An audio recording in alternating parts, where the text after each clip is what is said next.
सुपौल अंचल अधिकारी आनंद कुमार मंडल पर समाज सुधारक डॉक्टर अमन द्वारा लगाए गए गंभीर आरोपों को अंचल अधिकारी ने पूरी तरह से निराधार, झूठा और बेबुनियाद बताया है।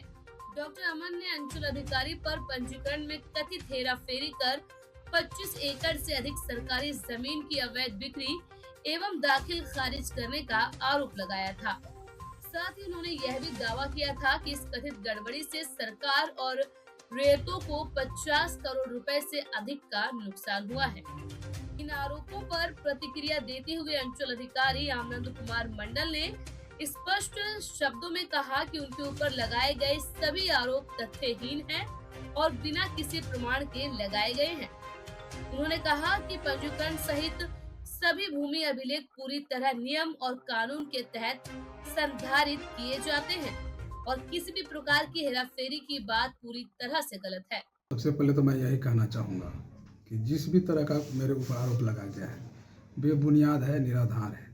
किसी तरह का कोई साक्ष्य या किसी व्यक्ति के द्वारा गवाही या किसी तरह का प्रमाण उनके द्वारा नहीं दिया गया है। सिर्फ कहा गया है कि ये है वो है, किस जमीन के बारे में कहा गया है या किस व्यक्ति का दाखिल खारिज किया गया है या परिमार्जन किया गया है, किस जमीन का किया गया है। किसी तरह का कोई इसमें न तो साक्ष्य दिया गया है और न इसका कोई प्रूफ दिया गया है हमारे ऑफिस में या नहीं कोई न्यूज़ चैनल पर।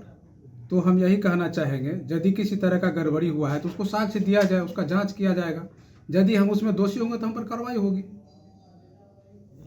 क्या आगे की जो आप पे आरोप है, क्या करने जा रहे हैं आगे?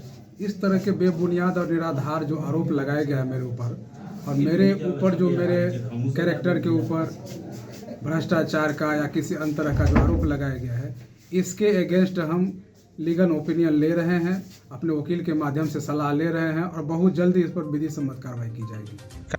अंचल अधिकारी ने कहा कि यदि डॉक्टर अमन के पास उनके खिलाफ कोई ठोस साक्ष्य है तो वे उसे सक्षम न्यायालय या संबंधित विभाग के समक्ष प्रस्तुत करें।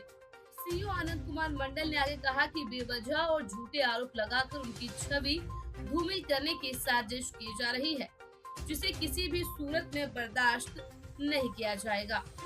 उन्होंने कहा कि प्रशासनिक अधिकारियों पर इस तरह के निराधार आरोप लगाना न केवल कानून का उल्लंघन है, बल्कि इससे आम जनता में भ्रम भी फैलता है। ऐसे कृत्य करने वालों के खिलाफ सख्त कानूनी कार्रवाई की जाएगी।